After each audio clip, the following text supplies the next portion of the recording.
Okay, welcome to the Everything Else Show. I'm here today with Dr. Doron Friedman, and he's a computer scientist at the Interdisciplinary Center in Herzliya, Israel. I may have pronounced that wrong, it's possible. And he has recently, he is working on a published paper that basically works on time travel plot lines. And this is going to be kind of a, as said in this article, kind of a brain melting show. We're going to get into all different types of things. He's also involved in brain wave virtual reality. I'm not sure exactly what that's called. He knows what it's called. And welcome to the show, Dr. Friedman. Hi, how are you doing? I'm doing well. Thanks for joining us. And you're in Tel Aviv, and you have jet lag, so I appreciate you being on the show. Yeah, just back from your part of the world, I guess, from the US. Yeah. So first of all, before we get into any of these topics, because time travel is always one that's, baffled the brain as far as, there's all these different types of scenarios. And but before we get into that, how did you get an interest in this type of thing? I know you do all kinds of different things with computers, but how did this perplex you and get you involved into looking into the topic? Yeah, no, it's true. We look at, so research is my second career. I was an entrepreneur in technology, and now in research, I look deliberately at all kinds of extreme cases of human-machine confluence. So things like virtual reality and brain-computer interface. With virtual reality, we realized that most interesting things is that you can do beyond reality. You can have very concrete cases, but you can violate the rules of reality. So, time travel is one of the favorite, of course, where you can try to play with. Yes. Well, the title of the show was Solving the Grandfather Paradox. It's not, I wouldn't say you solved, you just ran a whole bunch of scenarios through a computer. Is that basically what's involved in that? And solving, you can even say that a program solved it if you like. You can argue whether the solution is interesting or not. But for me, it was exciting because this is a solution to the grandparent paradox that I haven't seen mentioned, in science fiction literature or in literature. And the computer helped us reach this solution. So for me, it's kind of an interesting solution. Yes. And so why don't you throw out a couple of solutions that came up? I know there were several, weren't there?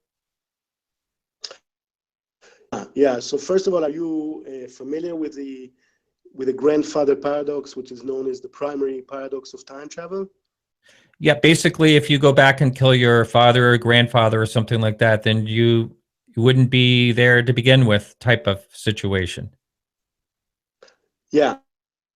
You kill your, let's say, your grandfather before he met your grandmother, so your parents weren't conceived, so you weren't born. So actually, you can't go back in time and kill your grandfather. So it's a real paradox, and it's a real because time isn't impossible. Physicists don't say that time travel is impossible. So it's a real paradox, and it's not just some confusing. It's a real question. When father and the killing, of course, it makes it more colorful. You don't need to get into such extreme events. You can talk about much mundane examples of the paradox, but it is a real question: what happens when you go back and you change the preconditions of the future? So, right. So that's what we try to. In fact, I wasn't even trying to solve it. I was trying to see what happens when you simulate it. And then in order to simulate it, you teach the program, which is based on some artificial intelligence trying to capture causality. Okay, basically, A entails B. Okay, so you teach the computer causality, and then you teach it about, you give it a few definitions of time. And then, you know, there's a condition that in order to be alive, or if you get shot, then you're not alive. And if you get born parents, and if your parents are alive, then they must have been born, etc., etc. So you teach all that to the computer. And I was waiting to see the computer complain about it. And in fact, it didn't. It kept coming up with solutions. And some of them actually make sense. So that was really, really, this was really fun. Wow. Wow. This is the fun part of AI. So the program tried to overcome the paradox. And I can tell you how. Right. Okay, yes, please do. So yeah, one of the examples is this. Okay, so you go back in time and you kill your, and that's, in this case, I simplified it. So you kill your parent before, but that's not a big change. I can prove that this is the same essence of the paradox, just like killing your grandparent. Okay, so you kill your parent before they gave, before they gave birth to you. Now, what you don't know is that you go back in time, but before you kill your parent goes to the future, gives birth to you, comes back. Okay, so now you kill it, or him or she, you know, your mother or your father, but they owe birth to you in the future. So you see, when time travel is allowed, you're not allowed only to time travel to the past, you're also allowed to time travel to the future. And this is how the computer program, swear to God, I didn't make this up, the computer program, this is how it suggested to solve the paradox. Which, you know, you can argue whether it's interesting philosophically or from physics point of view, but for me, it's interesting that it is a good story and that the AI came up with it. So it basically came up with it for all the different solutions presented, the different scenarios. So time travel has always fascinated me, even when I was a little kid. There used to be a show called, I can't remember what it was, but they used to walk into this little time travel machine. It was a series on TV. It was pretty bad, but at might the time, have been Doug and Tony, no? What was it? It might have been with Doug and Tony. I don't know. White swirling thing. I don't know. That was popular in Israel like many years ago. Yeah. Well, I was really into it. Now it'd probably be horrible to watch, but still, it because of the different scenarios. And I remember as I was a little kid saying, "Oh, obviously time travel will never happen because we don't see anyone from the future." But I've also heard that travel into the past is impossible compared to travel into the future. What do you think about that? So I want to emphasize that I'm not, a physicist. These are the guys really trying to understand it are physicists and maybe some philosophers.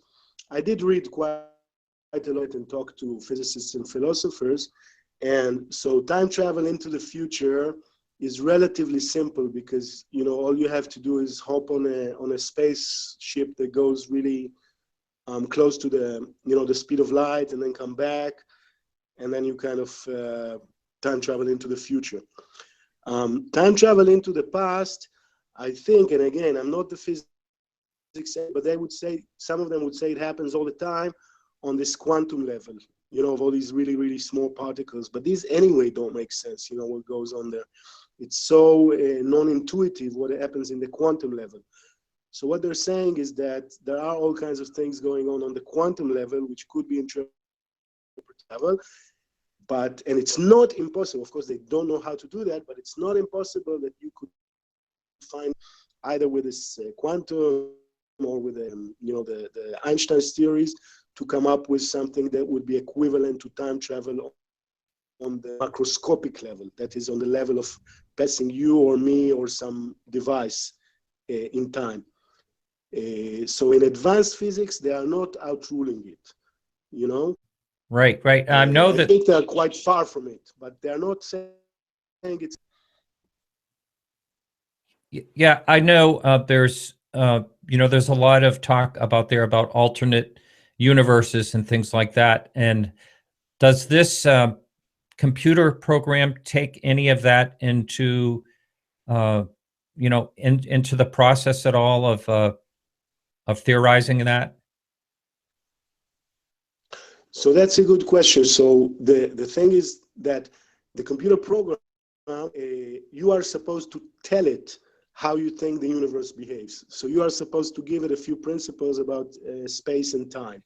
Okay, so, and since I don't know how the universe works, I mean, the physicists don't know, but I'm even more ignorant than they are. So I gave it kind of the common sense interpretation, which is probably wrong, you know, but I also give it other interpretations. So you could play around with these and see what happens, you see? So you could give it the, in fact, we show it in the paper, you could alternate world interpretation, or you could insist that there are not worlds, and it's all about the axioms, the things you give to the computer program. Right, right.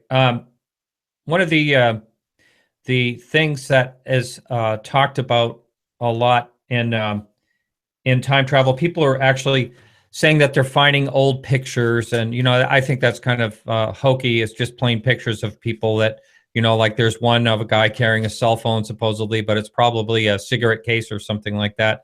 But how would someone, you could never really prove, or a computer couldn't prove that there was people traveling into the past in any type of way, as far as I know, or is that something you could throw into the mix?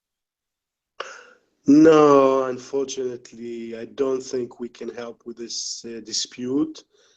I think, whether empirically you could time travel in the future, they are not outruling it.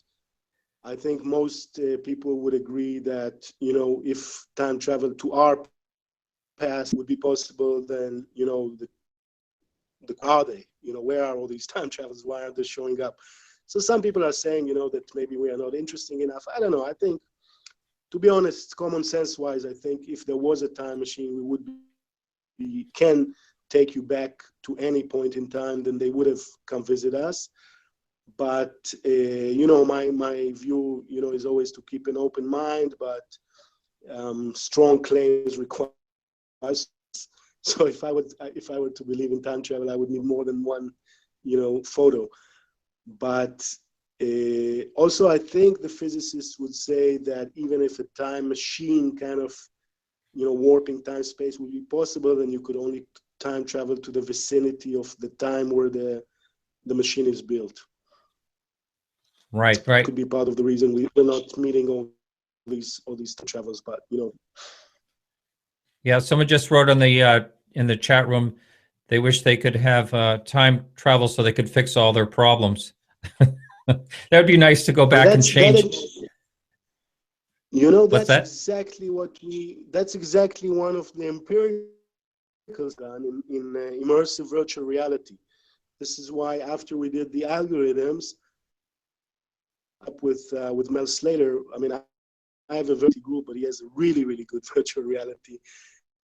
We did a very experiencing something very meaningful in virtuality, and then going back and changing it. And this is, again, I think it's an interesting point where, as we live more significant parts of our lives digitally, well, the digitally, you're not it's different than the physical world. So if in the digital world we can have time travel, maybe we could change some of these decisions, have some form of real experience of time travel. Interesting. Wow.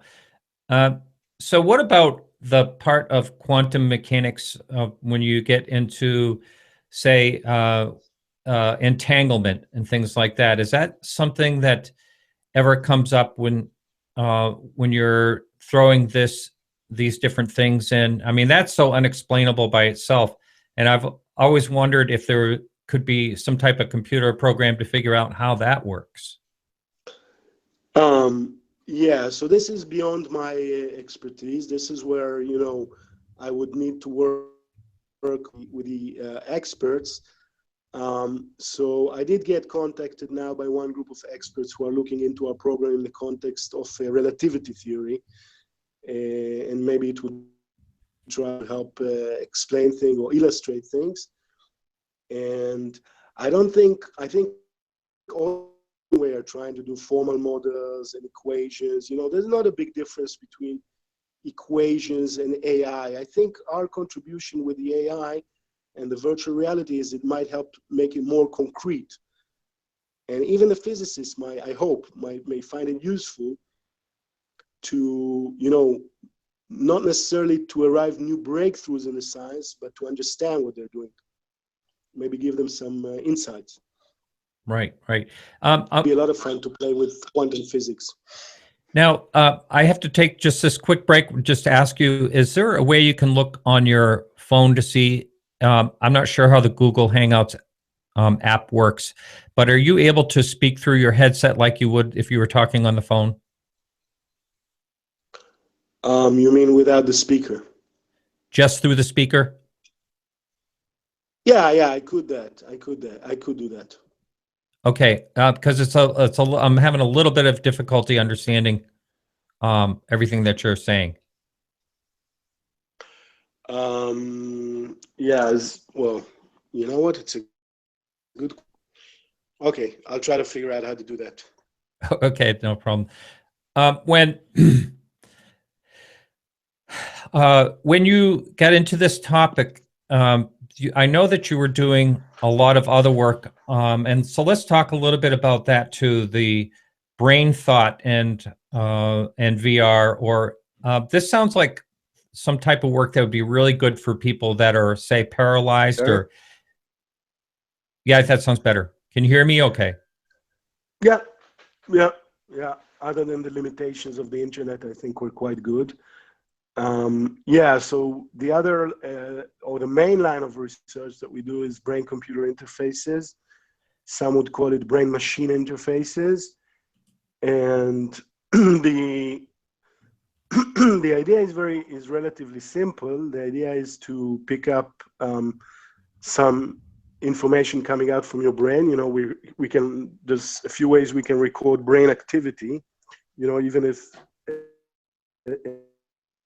are speaking now, we could record our brain activity. And then in principle, we know how to try to encode or decode some of this brain activity, decode some of the mental patterns, so-called thoughts. And then once we decode it, we can use it and send it to any kind of device, and any kind of device by thought. So the idea is not very complicated. It's been around since the 1970s, I think. In practice, the main limitation is, of course, extracting really good information from the brain of a person, who's alive, and decoding this information. But it's not impossible. Community have been doing, making progress, especially in the last 20 years. Wow. No, when I think of like brain activity, it just seems like there would be like electronic pulses going through. I just don't understand how a thought could be interpreted and turned into code. Can you kind of explain how? Why not? Yeah, it's so when you think right now, everyone who's alive, you have a lot of neurons in your brain that are firing. In fact, 10 to the power of 11 neurons to the power of 15 synapses. So it's like very huge numbers, but they generate electrical activity. Okay, the electrical activity is very, very weak, and we need to measure it through your skull, unless you're willing to go through some implant, which for some medical reasons people do. But unless you put an implant, you have to measure this electrical activity from out. So these are the challenges. But still, after 100 years of EEG research, we know how to detect certain things, electrical fields generated by your brain. So when you think about your right hand, so your left hemisphere changes a little bit. And when you think about your left hand, we see the response in the right hemisphere. So we can try to decode, it's very far from specific thoughts, especially with EEG. But we can try to decode, for example, if you're imagining right hand movement or left hand movement. By the way, if we have invasive electrodes, we can, there are examples where they can really very specific mental patterns, such as thinking about a very specific person even. It's not impossible. You don't even need to know the code of the brain. You just do a lot of machine learning and engineering, and of course, understanding the brain helps. Are you there still, by the way? Wow.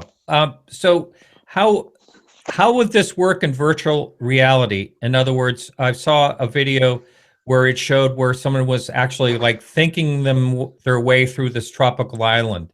How does that work?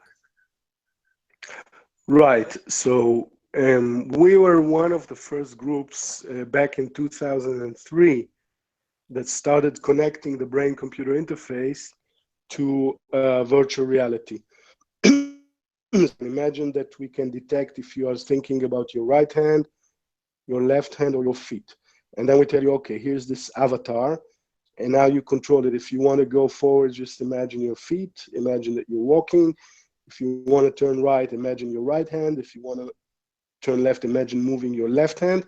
And this way you control an avatar and you start performing tasks. So we've done this with EEG starting in 2000 with colleagues in Austria. And then in 2010, we started a large project where we did this with an fMRI machine. So that's these very expensive, large scanners that you can find in hospitals. And these are not very accessible and quite expensive, but they give you better resolution, so better information from the brain. We were able to squeeze, from people and perform more complex tasks. What do you think the future? I mean, you're just probably on the bottom floor on this as far as the technology goes. Do you think eventually that we'll be able to control things, say, in our household and stuff like that? Yeah, absolutely. I think it's very, very challenging, very far from thought reading, and certainly with with consumer level electronics. But I also have a lot of respect to the Silicon Valley. So once they figure out that this is the next thing they think as consumers should be doing, then they'll just put a lot of money and a lot of very smart people and figure out how to make it a little bit easier, a little faster. Because in the science labs we know how to do that. You see, using very expensive and very invasive methods, we know how to do these things. So it's not impossible. Again, it's just a matter of engineering. But it looks like one of these things that sooner or later, I think Silicon Valley will definitely try to build. Now, I know this sounds kind of wacky, but do you ever think there'll be a time where there could be a wireless, almost like telepathy to this through this type of thing, or is it always is someone always going to have to be connected, like wired in? Do you think?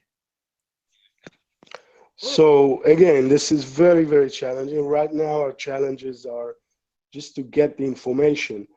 But the physicists are saying, you know what, if you can get the information from the electric field, then it's possible to measure it remotely.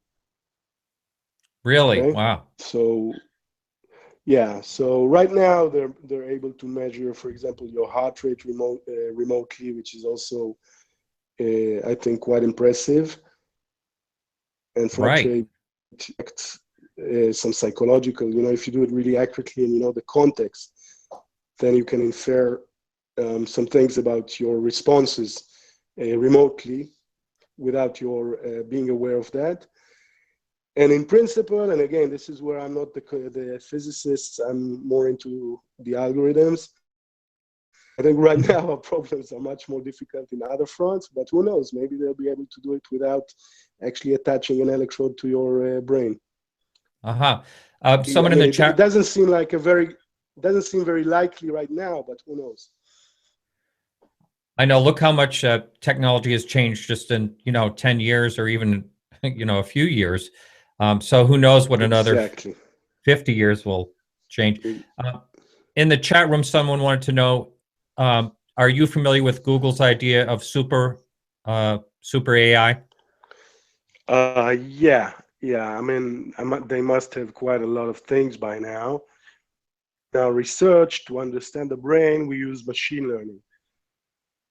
We use the same kind of techniques that the now working really, really hard on. You know, they are in Google, they are mostly trying to understand images and maybe voice recognition, and we are applying similar methods to understand brain signals, images of brain scans, for example.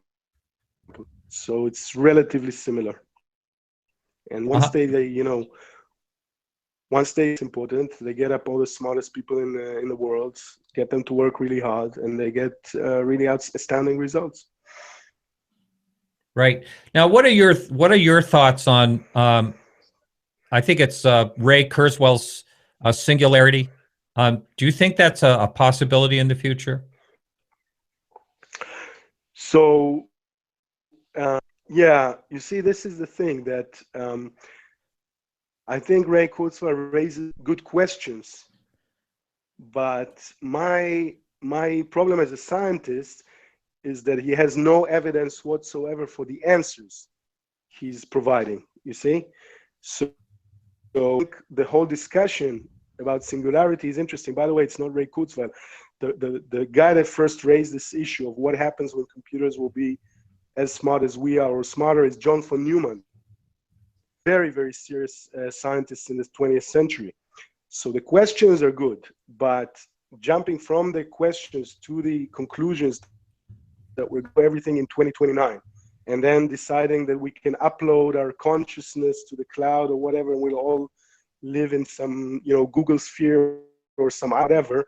So these are very, very, these are conclusions that are not, do not rely on any evidence. So I think what happens in Ray Kurzweil and others who are into singularity is mixing a lot of evidence and science with a lot of wishful and speculation. I think, you imagine if someone could actually download, say, thoughts of their brain, for instance, someone that's a specialist, someone that has a lot of knowledge of a certain subject or something like that. I mean, if you could instantly, I think that was in The Matrix or something like that, where you could, download, memories or whatever it is. But that would really be something, a lot of times I'm in the fine arts and antiques business. It's not singularity. This is science, okay? No, I know. I'm off on something else. Sorry. Yeah, okay. No, it's fine. Yeah. I was just thinking, a lot of times when someone has so much knowledge and then they're gone, all that knowledge, if it's not written into a book or something like that, it's just plain gone. It would be just really amazing if someday someone could actually download their specialty or whatever, and to help education move ahead. That I'm kind of babbling here, but I completely agree. So we had another project which was about the proxy, and again, this was funded by the union. So we had a few years, some budget to play with it. So the idea is that we try to build a clone of you, from your digital whatever. So again, these things, do them properly, you have to have the whole industry be involved. But it's not. We show that it's not impossible, to take on all the digital life and then create a digital clone of you, but then be made to respond to things and kind of maybe replace you to some extent. So wow. Again, we are playing with today. That must possible to start playing with these ideas. Yeah, you must really enjoy what you do. That sounds pretty exciting, actually. You know what? You are right. As I said, this is my second career after entrepreneur in industry. I realized that, to have fun, I moved to university, and that's where I'm allowed to really do what I'm, what you're interested in. Yeah. Mm-hmm. Yeah. It's a lot of fun these days. I bet. Now, someone going back to the time travel thing in the chat room. Let's see. In your understanding, does time travel have anything to do with spiritual dimensions? No. I'm open-minded, but I have no belief in spiritual whatsoever. Again, because we don't need this. We don't need to assume any spirituality. The world is so complicated. The brain is so complicated. So science is very far from explaining everything there is to know about the brain and the mind. So for me, it's fascinating before you start talking about spirituality. Okay. Again, we're not even there. There's so many mysteries before. Oh, the brain itself is just, such a mystery. There's so much exploring to do when it comes to that. Now, I think this question in the message board is, are you optimistic or pessimistic about the future?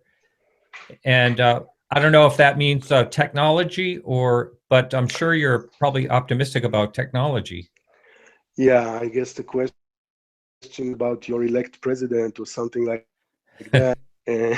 It's about, if you're talking about technology, there is what we call the Techno Dystopia, a dystopian view, which is, oh my God, we're all going to turn into robots, they're going to kill us or control the world or whatever, or we're all going to be spending our life staring at phones. So that's a very pessimistic view, which I'm not buying it. I'll tell you why. But then the very optimistic view, which is a singularity, some very, very influential trends in Silicon Valley, where they say, technology is a solution to all our problems, like global warming, yeah, we'll just fix it with technology. People killing each other, yeah, with more technology. And technology will solve all humanity problems. And I don't buy that either. So I'm kind of more in the middle in terms that, humans have always been dependent on technology and co-evolving with the technology we are developing. And it's not going to change. I mean, it is going to change in the sense that the technology is changing, but the dependence is already, it's been around, for many, many thousands of years. And we keep inventing ourselves technologies. But it's not about pessimistic or optimistic. I think, it's probably going to be both. Well, someone made a good point in that, kind of as a joke in the chat room, but I've seen the movie It Will Happen. And all the movies that you see on the future, it does seem, pretty pitiful. Like we're always being destroyed by or destroying ourselves, which that is unfortunately a possibility. There are different scenarios that could happen. I think we have to grow a lot still as socially. But there's no reason to. Yeah, there is no reason to be too pessimistic because we can look at history, and in history, like for now, if you look around you, you have some amazing technologies that change the world. Like we are now talking maybe with not perfect quality, but we are talking on a very, very low cost consumer device over huge distances. And this is something that was unconceivable to our grandparents or whatever. If you look at the history, there were always people saying, wow, this is going to be the end of the, like, you should read what people have wrote when they invent cameras in the middle of the 19th century. So people were always terrified of the possibilities. And then you realize we just, adapt or co-adapt with technology. So, and it's not always perfect, we sometimes we lose of the good things we had before we had these technologies, but it really never leads to disaster. I mean, we're still here. Yes, I think it's kind of working for us so far with in terms of humanity and technology. I mean, right. I think if there are some safeties set in place, a lot of times I've heard the scenario where if AI starts recreating itself and it's given a problem, say, solve this, and which actually turns into destroying, the human entities or whatever. But I think if there are safeties put in place, no matter where we go in technology, then we can eliminate the threats that could possibly happen. But you'd have to have a lot of fail safes so those things, couldn't happen. But this is a very difficult because who's going to put these safety regulations? Do you trust the governments? Mm. I don't know. Do you trust, even if you trust your own government, do you trust the government of North Korea or Iran, whatever, to regulate certain technologies? So I agree that, we need to be educated and we need to understand the implications and society engage and understand and make regulations, but I'm not sure I have anyone to trust here. So this is where I'm a bit more concerned in the short term. It's not so easy to put in regulations. There's never been a case where humanity said, no, we don't want this technology, so we'll not use it. Right. Yeah. Interesting. So as far as the work you're doing, you mentioned earlier that you had some funding and you were working on different projects. What about someone that is handicapped? Are you doing any type of work as far as that goes? Yes. This is the brain community now is trying to help people because, again, it has relatively little to offer people who are healthy. They would better off be using their bodies. But there's people doing great project of paralyzed people. We have a project with ALS patients. ALS, you might remember it from the ice bucket. It's this terrible disease where you gradually become, paralyzed and you're almost completely locked in. So we are trying to come up with a very, very simple, low-cost solution for them, which is based not only on brain activities, but also on all the residual muscles. So we use the antennas, which usually are used for measuring brain activity. And we also measure whatever information they have left in the muscles, in the face, in the eyes, and trying to provide them with a practical solution. It's quite incredible how technology can change the life of such individuals. Yes, it's. I think there's a real demand for something like that. When someone has brain waves, are they just limited to? Do they just go as far as, say, the scalp? I know they put the electrodes on the scalp, but do they actually go? I know this is kind of a strange question, but do they go outside of the scalp a little bit, or is that as far as they go as from what you know? It's a good question. I don't know exactly the physics, but I would guess that you have an electrical field. And, of course, we measure it on the scalp and we try to, make it the action to get the maximum information. Not impossible that the electrical field goes out a few millimeters or, maybe centimeters. I don't know if it goes as far as centimeters. This is where you really, again, my background is mathematics. And I would love to know the answers exactly to understand your question, but this is where you need to understand the electronics of how these electrical fields behave. Right. But You hear of possible telepathy, and that's I don't know if there's ever any proof of that or whatever, but it seems like that would be along the lines of energy coming out somehow a little further than just skin deep. And there's I don't know if there's any proof of telepathy out there. It's just, I try to be open-minded on, subjects like that. Yeah, so I think my position is, yes, we have to be open-minded.